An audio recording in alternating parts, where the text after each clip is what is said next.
termos grandes encontros com o Senhor e o Senhor ele está sempre disposto a nos encontrar de fato, mas muitas vezes, ou na maioria das vezes, a gente vai precisar fazer a nossa parte para que esses encontros aconteçam mesmo na nossa vida e a gente possa viver algo novo com o Senhor, aquilo que Ele tem reservado para as nossas vidas. E uma coisa que o pastor até colocou lá naquele guia de estudos, que ele compartilhou sobre a palavra que ele pregou no culto da virada, é que não importa o tamanho da nossa fé esse ano, o importante é que nós a usássemos. Então, esse é um ato, é uma atitude prática muito importante para esse tempo, amém? Eu dei o nome aqui dessa palavra de um Deus ciente, presente e potente, amém? Parte das palavras da onisciência, da onipresença e da onipotência de Deus.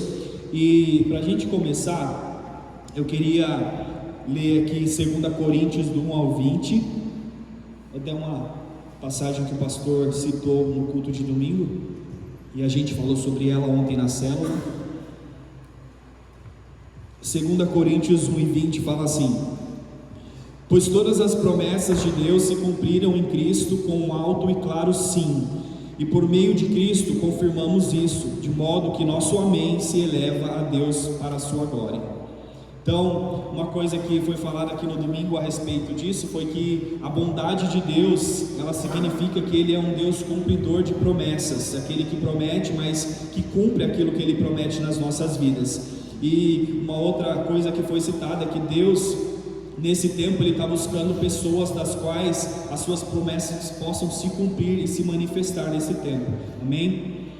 Às vezes, durante a nossa caminhada, a gente enfrenta situações e montanhas, vales, altos e baixos na nossa caminhada, e muitas vezes isso leva a gente a questionar se realmente as promessas de Deus ainda estão de pé para as nossas vidas, porque muitas vezes parece que aquilo está tão distante, parece que aquilo Deus falou, mas assim, ao mesmo tempo que naquele momento talvez que eu recebi a palavra, talvez no momento de culto, no momento em que a presença de Deus estava se manifestando de uma maneira extraordinária, eu recebi aquilo, eu me emocionei, eu chorei, mas muitas vezes com o passar do tempo, às vezes a gente acaba deixando com que essas altos e baixos na nossa rotina, na nossa vida, faça com que a gente realmente esqueça aquilo que o Senhor prometeu para a gente.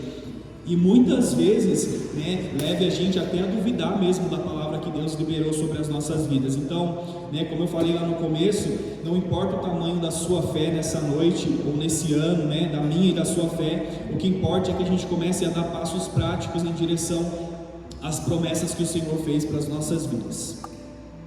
Eu vou ler aqui mais um pedaço de Jeremias 29, que até é o que embasa a palavra desse ano que nós estamos vivendo. Eu só vou ler do 11 até o 14, e na minha versão diz assim: porque eu sei os planos que tenho para vocês, diz o Senhor, são planos de bem e não de mal, para lhes dar o futuro pelo qual anseiam. Naqueles dias, quando vocês clamarem por mim em oração, eu os ouvirei. Se me buscarem de todo o coração, me encontrarão. Serei encontrado por vocês, diz o Senhor. Acabarei com o seu exílio e os restaurarei. Eu os reunirei de todas as nações para as quais eu os enviei e os trarei de volta para casa, para a sua terra. Amém? Então, existe uma palavra sobre as nossas vidas neste tempo, de que o Senhor realmente é um Deus que está sempre disposto a nos encontrar, mas, como eu falei um pouquinho antes, depende de nós também estarmos jogando a nossa parte nesse jogo, para que a gente encontre a presença de Deus e viva tudo aquilo que Ele tem para as nossas vidas, as promessas que Ele tem reservado para nós. Amém? Eu queria te convidar a fechar os seus olhos, a gente vai fazer uma oração e a gente vai continuar caminhando um pouquinho aqui por essa palavra. Senhor, muito obrigado, Pai, por essa palavra. Muito obrigado, Jesus, porque nós temos entendido, Senhor, dia após dia, Pai, pouquinho a pouquinho, que o Senhor é um Deus que realmente nos encontra, Senhor, em todos os momentos das nossas vidas. Não importa se nós estamos vivendo vales, não importa se nós estamos em montanhas altas, Pai, mas a tua presença, a tua onipotência, a tua onisciência.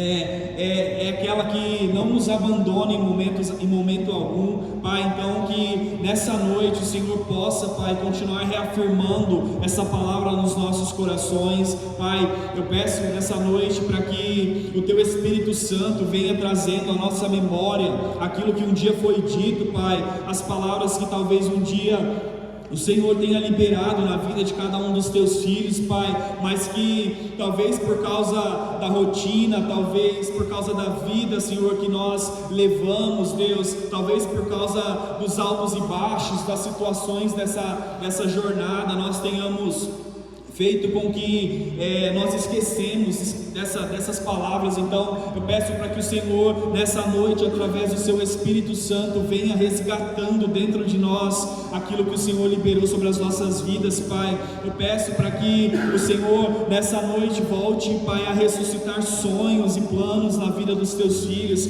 Pai, os planos que talvez um dia tenham sido colocados em uma gaveta, Pai. Eu peço para que o seu Espírito nessa noite Ele abra, Senhor, essas gavetas e coloque esses sonhos de volta, Senhor, no coração dos seus filhos, Pai, para que a gente possa, Jesus, viver sim a Tua totalidade, aquilo que o Senhor tem para nós possamos viver o cumprimento das Suas promessas, Pai, que nós possamos, Senhor, sim, viver aquilo que o Senhor projetou para nós, desde quando o Senhor nos criou, Pai, em nome de Jesus, amém. Bom, como eu falei, né, muitas vezes na nossa caminhada a gente acaba deixando com que os sonhos, os planos, os projetos de Deus para as nossas vidas, eles se percam, e assim, muitas vezes, por causa das situações que nós vivemos, de fato, a gente começa a duvidar daquilo que o Senhor um dia prometeu, ou daquilo que o Senhor reservou para nós. Mas uma passagem da Bíblia, né, que é uma passagem onde o Senhor, ele é muito claro, né, em muitos detalhes a respeito de quando Ele nos criou, é o Salmo 139, e através desse Salmo, nessa noite, eu queria tentar, né, trazer aqui um pouquinho de como o Senhor, Ele realmente está presente em todos os momentos, de como Ele sabe de tudo aquilo que acontece, né, e de também da onipotência, né, do Senhor, de como Ele é um Deus que Ele pega situações que talvez a gente olhe e ache que não tem solução, que a gente olhe e acha que não tem mais jeito, né, e Ele transforma isso por causa do seu poder em algo bom. Para a gente continuar, eu vou ler o Salmo 139, do 1 ao 24, e depois a gente vai quebrando ele em 3 partes, para a gente tentar perceber aqui essas 3 características de Deus de uma maneira um pouco mais separada. Salmo 139, a gente vai ler ele inteiro.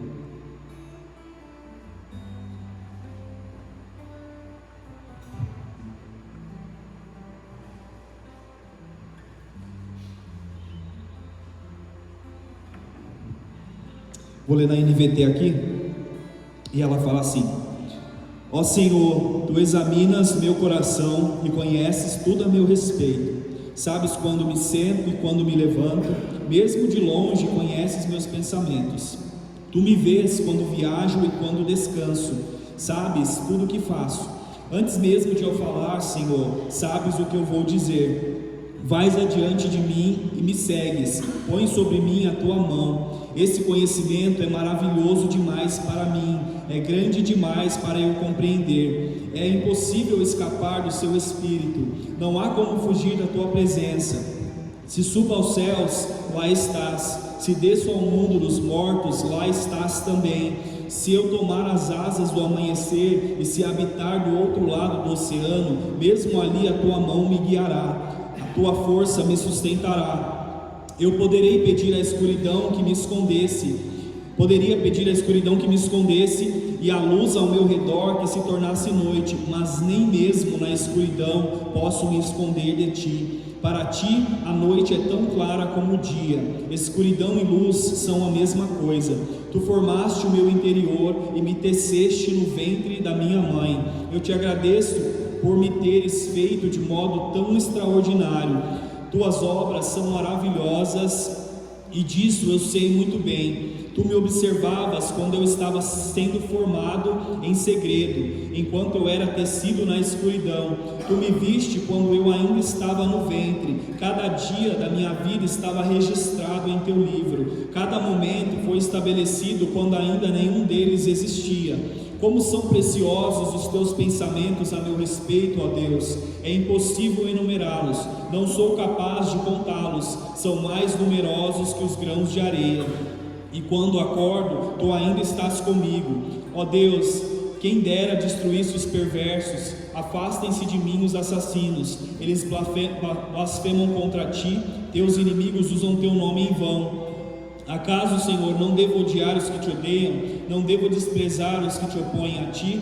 Sim, eu os odeio com todas as minhas forças, pois teus inimigos são meus inimigos. Examina-me, ó Deus, e conhece o meu coração. Prova-me e vê meus pensamentos. Mostra-me se há em mim algo de que te ofende e conduz-me pelo caminho eterno. Amém. Esse salmo ele é muito claro, a respeito de como Deus realmente é um Deus que sabe de todas as coisas, um Deus que está presente em todos os momentos e um Deus que é poderoso, para fazer qualquer coisa que Ele precise através nas nossas vidas ou através de nós.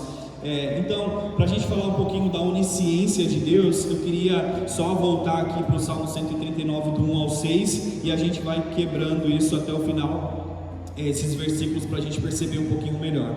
Então, do 1 ao 6, ele fala assim: ó Senhor, tu examinas meu coração e me conheces, e conheces tudo a meu respeito. Sabes quando me sento e quando me levanto, mesmo de longe conheces meus pensamentos.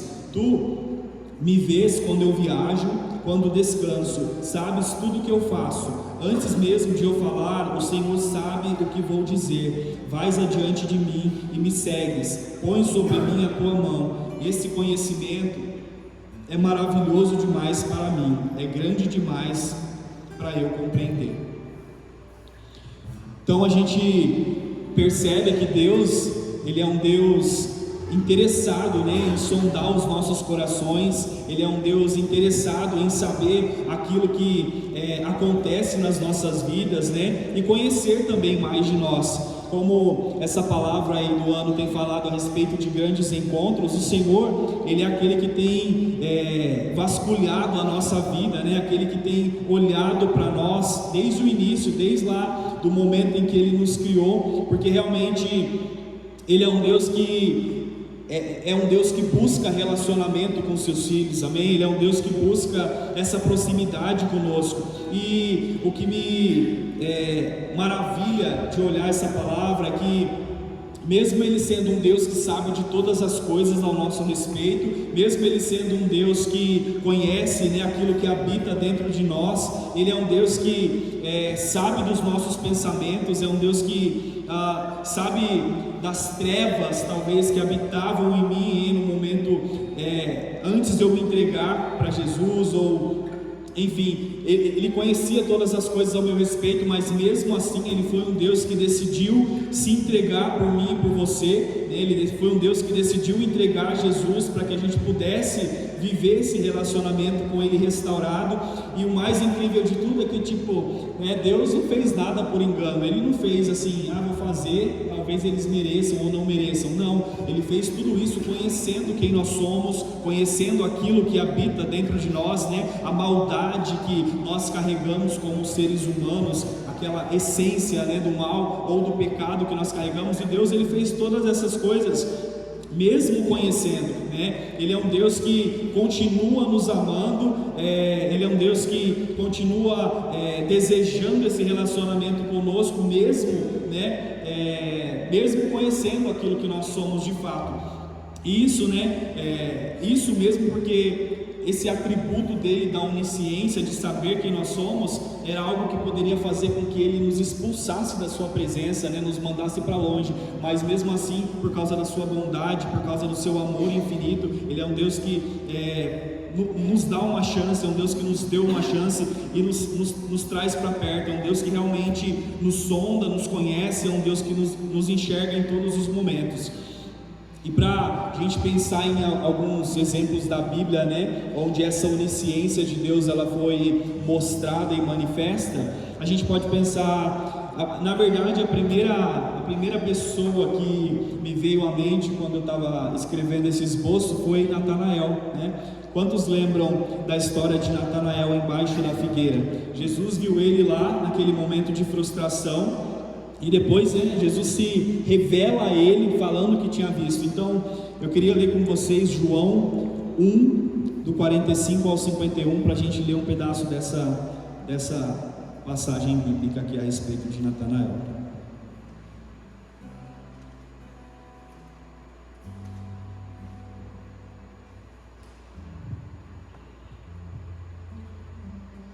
João 1, 45 ao 51 diz assim: Felipe foi procurar Natanael e lhe disse: Encontramos aquele sobre quem Moisés, na lei e os profetas escreveram.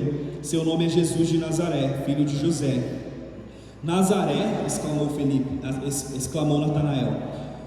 Pode vir alguma coisa boa de Nazaré? Venha e veja você mesmo, respondeu Felipe. Jesus viu Natanael se aproximar e disse: Aí está um verdadeiro filho de Israel, um homem totalmente íntegro. Como o Senhor sabe a meu respeito? Perguntou Natanael. Jesus respondeu: Vi você sob a figueira antes que Felipe o chamasse. Então Natanael exclamou: Rabi, o Senhor é o Filho de Deus, o Rei de Israel. Jesus lhe perguntou: Você crê nisso porque eu disse que vi sob a figueira? Você verá coisas maiores que essa. E acrescentou: Eu lhes digo a verdade, vocês verão o céu aberto e os anjos de Deus subindo e descendo sobre o Filho do Homem.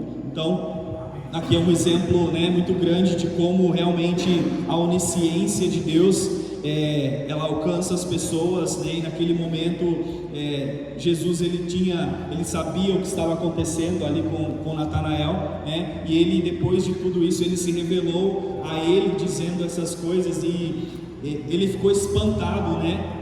Com a onisciência de Jesus mesmo. Mas aqui no final Jesus diz assim: eu lhes digo a verdade, você verá coisas maiores que essa. E acrescentou: eu lhes digo a verdade, vocês verão os céus abertos e os anjos de Deus subindo e descendo sobre o Filho do Homem. Então, às vezes a gente se espanta com algo que Jesus pode fazer ou que fez nas nossas vidas, mas a verdade é que existem coisas muito maiores que Ele pode fazer.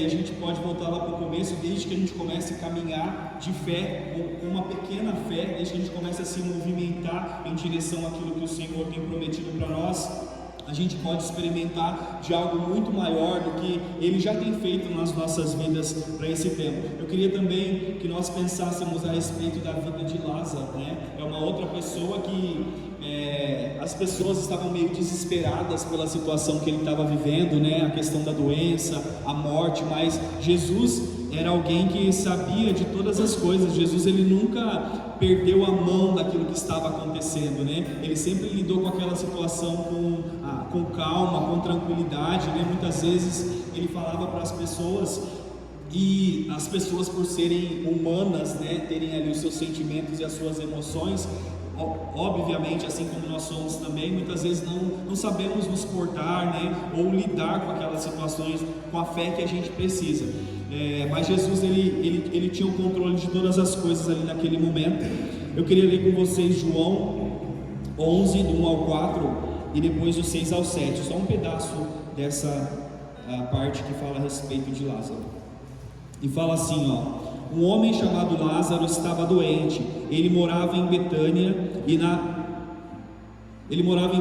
com suas irmãs, Maria e Marta. Foi Maria, irmã de Lázaro, que mais tarde derramou um perfume caro nos pés do Senhor e os enxugou com os cabelos. As duas irmãs enviaram um recado a Jesus dizendo: Senhor, seu amigo querido está muito doente. Quando Jesus ouviu isso, disse: a doença de Lázaro não acabará em morte. Ela aconteceu para a glória de Deus, para que o Filho de Deus receba a glória por meio dela. Ouvindo, portanto, que Lázaro estava doente, ficou mais 2 dias onde estava. Depois disso, disse a seus discípulos: vamos para a Judéia. Então, né?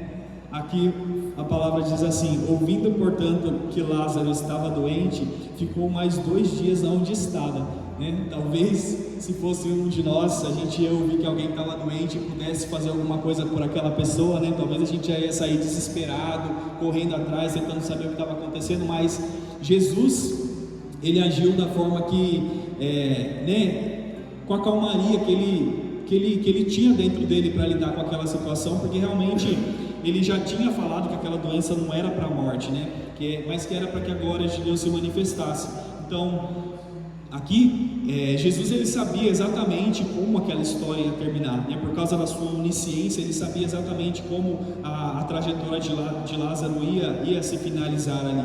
Então, muitas vezes a gente deixa, né, de viver certas coisas, ou a gente age de maneiras, né, diferentes, mas a gente precisa entender que Deus realmente é um Deus que sabe de todas as coisas. Deus é um Deus que Ele não deixa com que a gente passe por nenhuma situação perdendo o controle daquilo que a gente está vivendo. Então, esse é um exercício para a gente fazer na nossa caminhada. Eu confesso que não é nada fácil, né, na prática, mas a gente precisa começar a exercitar essa fé aos poucos.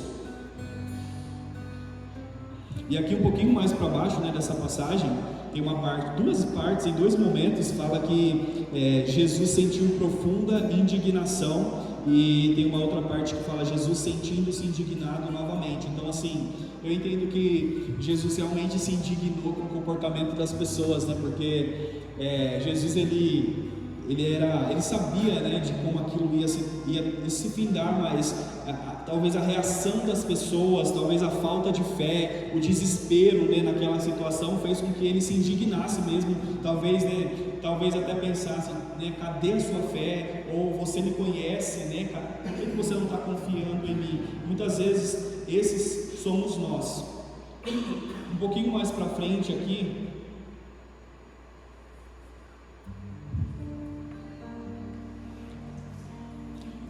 no Salmo 139, do 7 ao 12, fala um pouquinho sobre a onipresença de Deus. Eu vou ler.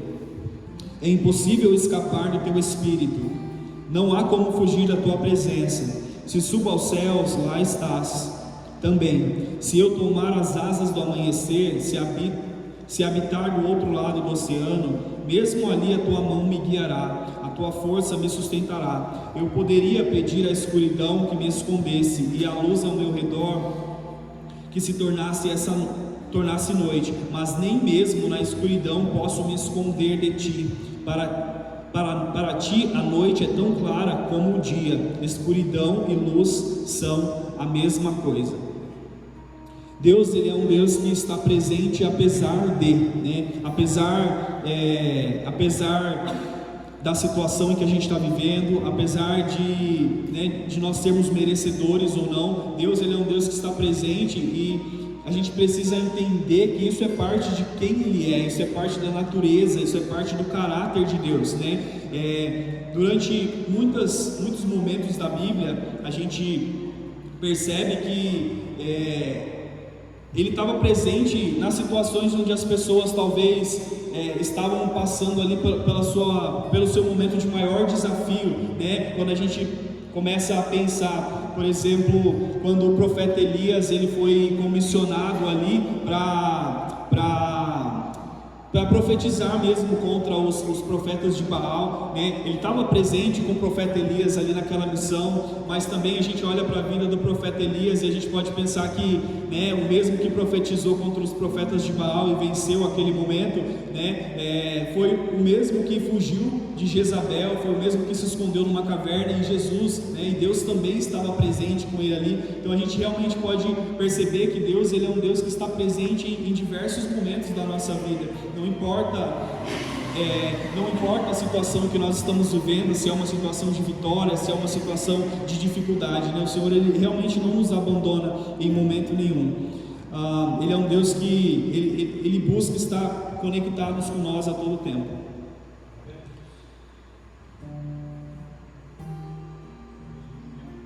Na verdade, normalmente, né, somos nós aqueles que fugimos da presença de Deus.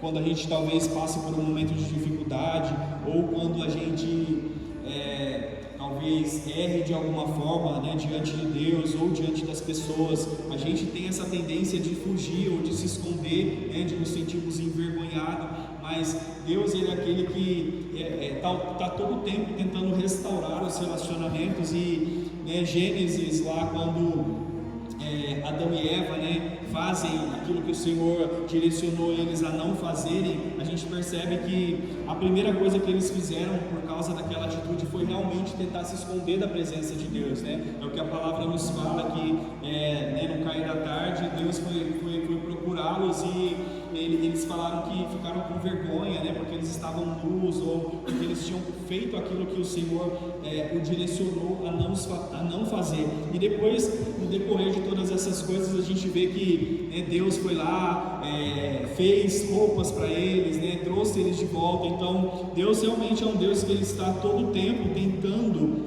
restaurar relacionamentos, né? Nós somos aqueles que temos uma estranha tendência, né, um estranho hábito de fugir. Normalmente a gente tenta se esconder quando a gente erra, normalmente a gente tenta se esconder quando as coisas não vão bem na nossa vida, quando era, né, exatamente o momento em que a gente precisava estar aos pés do Senhor buscando ali ajuda.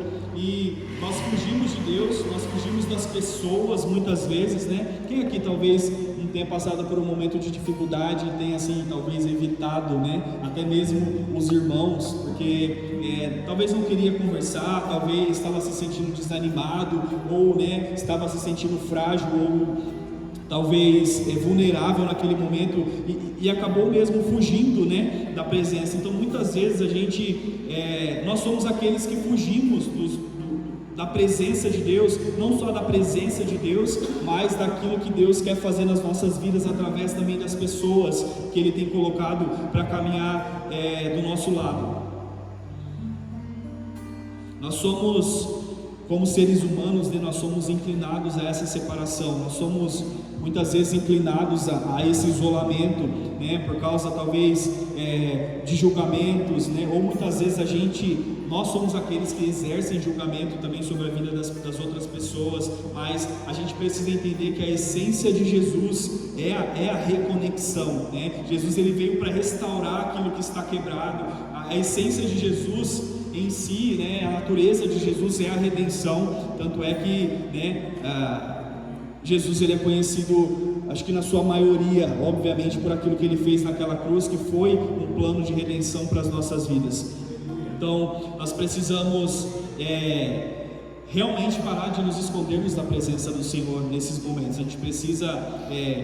Nós precisamos nos vencer essa natureza, né, que busca nos separar, que busca fazer com que a gente fuja, e a gente precisa ir em encontro à presença de Deus, e encontro aquilo que Deus realmente tem reservado para nós. Eu queria que a gente lesse o Salmo 139, do 13 ao 24, para a gente tentar entender um pouquinho sobre a onipotência de Deus. E fala assim: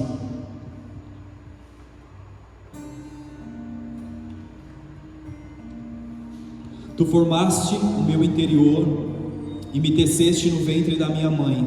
Eu te agradeço por me teres feito de modo tão extraordinário. Tuas obras são maravilhosas, e disso eu sei muito bem.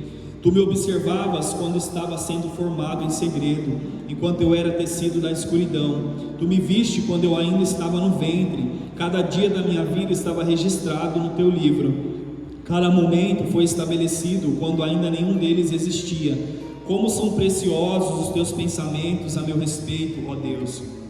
É impossível enumerá-los. Não sou capaz de contá-los, são mais numerosos que os grãos de areia. E quando acordo, tu ainda estás comigo. Ó Deus, quem dera destruísse os perversos, afasta-se de mim os assassinos, eles blasfemam contra ti, teus inimigos usam teu nome em vão. Acaso, Senhor, não devo odiar os que te odeiam? Não devo desprezar os que se opõem a ti?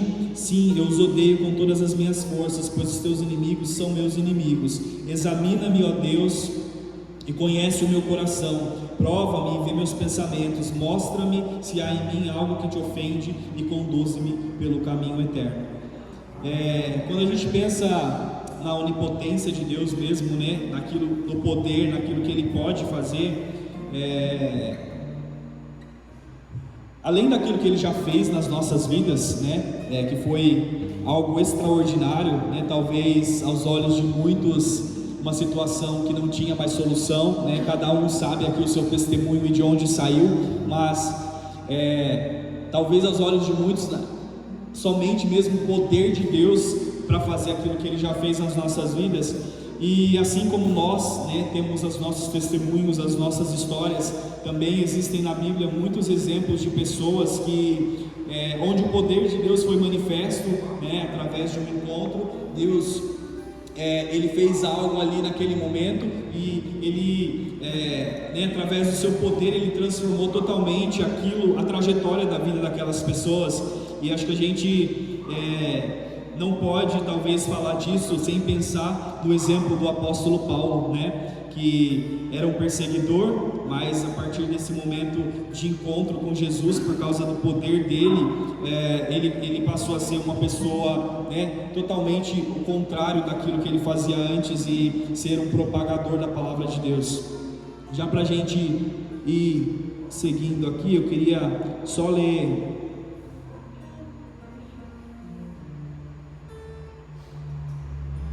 um pedaço aqui de Atos. Na verdade é um pedação. É Atos 9, do 1 ao 22, que fala assim: enquanto isso, Saulo, motivado pela ânsia de matar os discípulos do Senhor, procurou o sumo sacerdote, pediu cartas para as sinagogas em Damasco, solicitando que cooperassem com a prisão de todos os seguidores do caminho, homens e mulheres que ali encontrasse, para levá-los como prisioneiros a Jerusalém. Quando se aproximava de Damasco, de repente uma luz do céu brilhou ao seu redor. Ele caiu no chão e viu uma voz lhe dizer: Saulo, Saulo, por que você me persegue? Quem és tu, Senhor? Perguntou Saulo. E a voz respondeu: eu sou Jesus. Eu sou Jesus, a quem você persegue. Agora levante-se e entre na cidade, onde lhe dirão o que fazer. Os homens que estavam com Saulo ficaram calados de espanto, pois ouviram uma voz, mas não viam ninguém. Saulo levantou-se do chão, mas ao abrir os olhos estava cego. Então o conduziram pela mão até Damasco. Lá ele permaneceu cego por 3 dias e não comeu nem bebeu coisa alguma. Havia em Damasco um discípulo chamado Ananias. O Senhor o chamou numa visão. Ananias, sim, Senhor, respondeu ele. O Senhor disse: vá à rua direita, à casa de Judas. Ao chegar, pergunte por um homem de Tarso chamado Saulo. Ele disse: ele está orando neste momento. Mostrei-lhe numa visão um homem chamado Ananias, chegando e impondo-lhe as mãos sobre ele para que voltasse a enxergar. Ananias, porém, respondeu: Senhor, ouvi muita gente falar das coisas horríveis que esse homem vem fazendo ao teu povo santo em Jerusalém, e ele tem autorização dos principais sacerdotes para prender todos os que invocam o teu nome. O Senhor, no entanto, disse: vá, pois Saulo é instrumento que escolhi para levar a minha mensagem aos gentios e aos reis, bem como ao povo de Israel. E eu mostrarei a ele quanto deve sofrer por meu nome. Ananias foi e encontrou Saulo. Ao impor as mãos sobre ele, disse: irmão Saulo, o Senhor Jesus, que lhe apareceu no caminho para cá, me enviou para que você voltasse a enxergar e fique cheio do Espírito Santo. No mesmo instante, algo semelhante a escamas caiu dos olhos de Saulo e sua visão foi restaurada. Então ele se levantou, foi batizado e depois de comer recuperou as forças. Saulo permaneceu alguns dias em Damasco com os discípulos. Logo começou a falar de Jesus nas sinagogas, dizendo: ele é o Filho de Deus. Todos que o ouviam ficavam admirados. Não é esse o homem que causou tanta destruição entre os que invocavam o nome de Jesus em Jerusalém? Perguntaram. E não veio aqui para levá-los como prisioneiros aos principais sacerdotes? A pregação de Saulo tornou-se cada vez mais poderosa pois deixava os judeus de Damasco perplexos, provando que Jesus é o Cristo. Então, acho que um exemplo extraordinário aqui de como o poder de Deus realmente pode transformar histórias, pode pegar aquilo que foi talvez gerado para o mal e fazer com que isso seja algo para o bem, para a glória do nome do Senhor. Então aqui a gente vê claramente a onipotência, realmente, o poder de Deus sendo manifesto na vida de Saulo, e o quanto, quem já leu aí as cartas sabem o quanto esse homem transformado pelo poder de Deus contribuiu para que a palavra de Deus fosse pregada. E não só isso, mas foi realmente uma pessoa que acho que a gente pode dizer claramente que viveu aquilo que a gente cantou aqui naquele louvor, Não,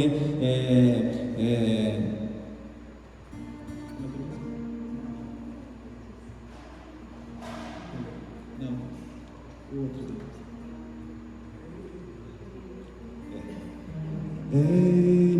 Por Ele que eu estou gastando a minha vida.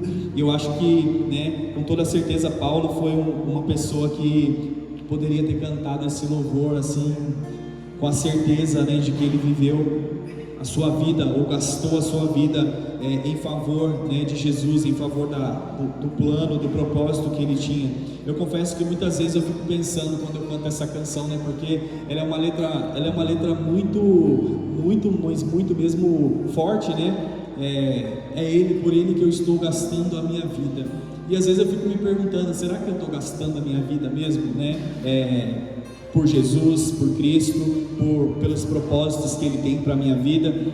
Acho que isso é uma coisa que a gente precisa pensar o tempo todo, porque, como eu falei, muitas vezes quando a gente caminha, durante essa caminhada, às vezes a gente acaba se perdendo no caminho de certa forma. E não estou nem falando se perdendo de sair da igreja, de abandonar Jesus. Eu estou falando, talvez, de nos desviarmos do propósito ou do centro daquilo que Deus tem para as nossas vidas. A gente vê aqui na palavra de Deus que realmente existiu pessoas que deram as suas vidas, gastaram as suas vidas em favor do Evangelho.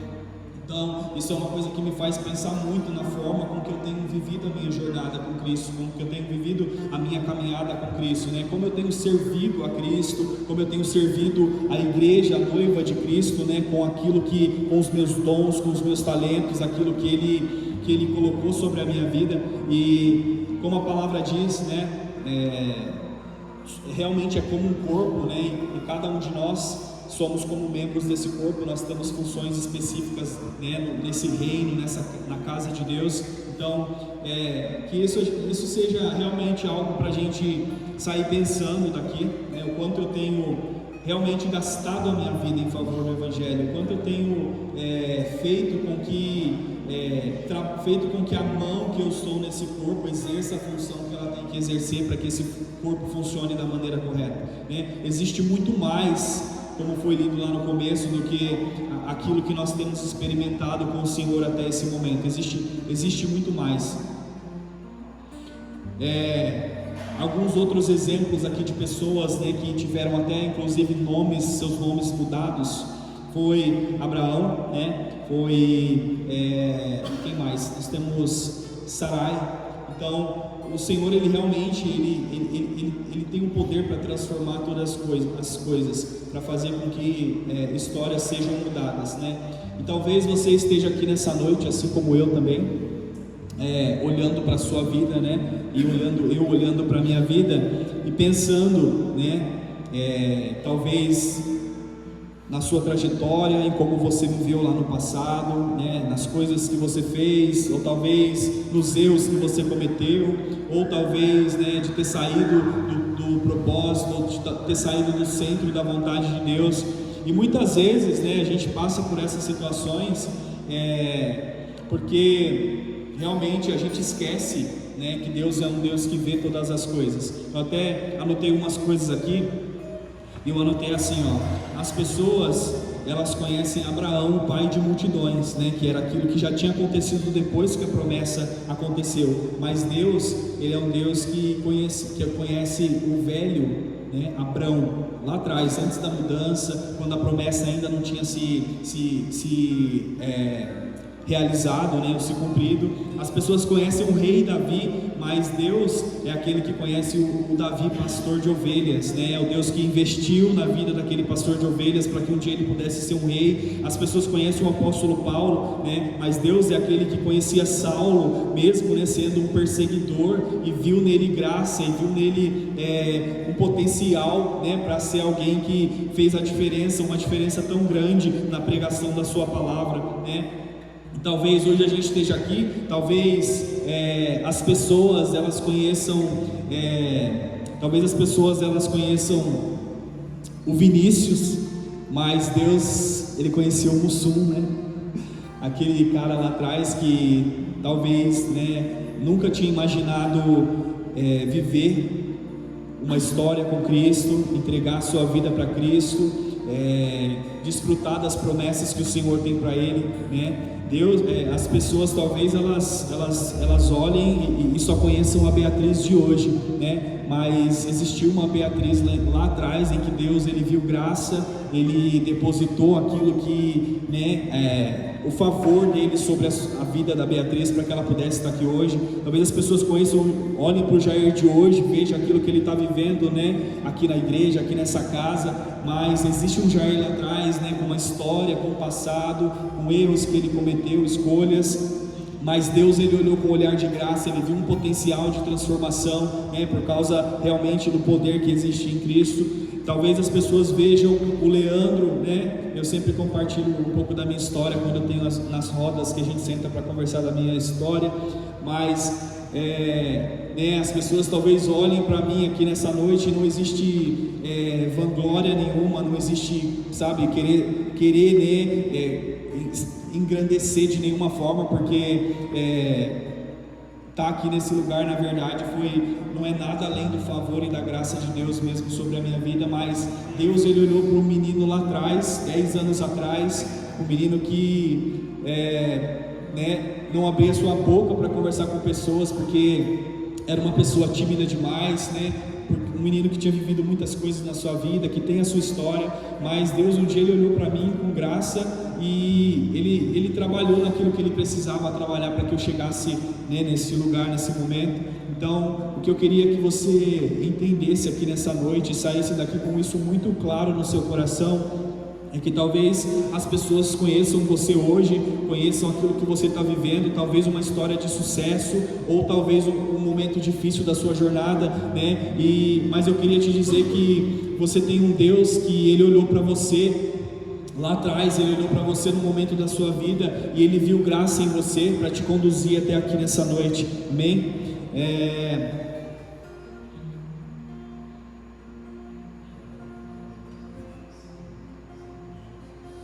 Eu queria, para a gente já encerrar, ler João 6, dos 60 ao 69. João 6 é grande, né?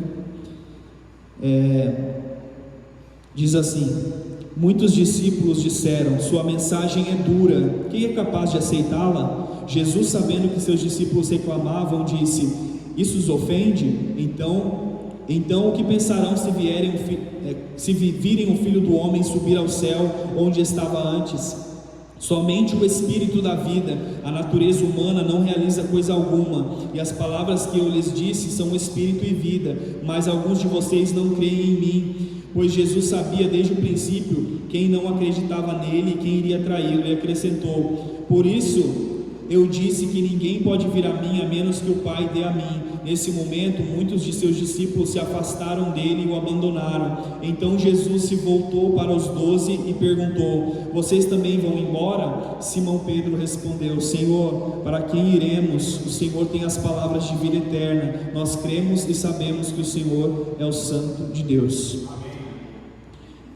Então, a gente precisa, né, entender que existe uma graça do Senhor sobre a nossa vida, existe um olhar de cuidado, um olhar de redenção, um olhar de restauração do Senhor sobre as nossas vidas. E talvez no momento em que ninguém acreditou em nós, né, o Senhor foi aquele que, mesmo conhecendo, né, mesmo sondando o nosso coração, mesmo conhecendo as trevas, né, que existiam dentro de nós, mesmo sabendo o lamaçal em que nós nos encontrávamos, Ele foi alguém que olhou para a gente com graça e misericórdia, né? E viu o potencial de algo grande, assim como ele viu também na vida de Paulo. Então, que nessa noite você saia daqui entendendo que você foi alguém que foi programado por Deus, que foi alguém criado com um propósito maior. Ainda que talvez hoje você não entenda, o Senhor Ele quer, né, que você, através de pequenos passos de fé, comece a caminhar em direção à promessa que Ele tem para a sua vida. Nós vamos fazer uma adoração. Queria te convidar a fechar os seus olhos. Nós vamos fazer uma oração aqui. Eu queria te convidar nesse momento começar a pensar naquilo que você viveu com o Senhor até aqui. Eu queria te convidar a trazer de volta para a memória, né, as promessas que o Senhor um dia te fez, mesmo que elas tenham se perdido aí durante o tempo, né, nunca é tarde. O Senhor é um Deus que Ele pode redimir o tempo, Ele pode restituir, Ele pode fazer aquilo que for necessário para que a promessa se cumpra na minha e na sua vida. Então, queria te convidar aí a abaixar a sua cabeça, fechar os seus olhos e se conectar com o Senhor de uma maneira muito individual.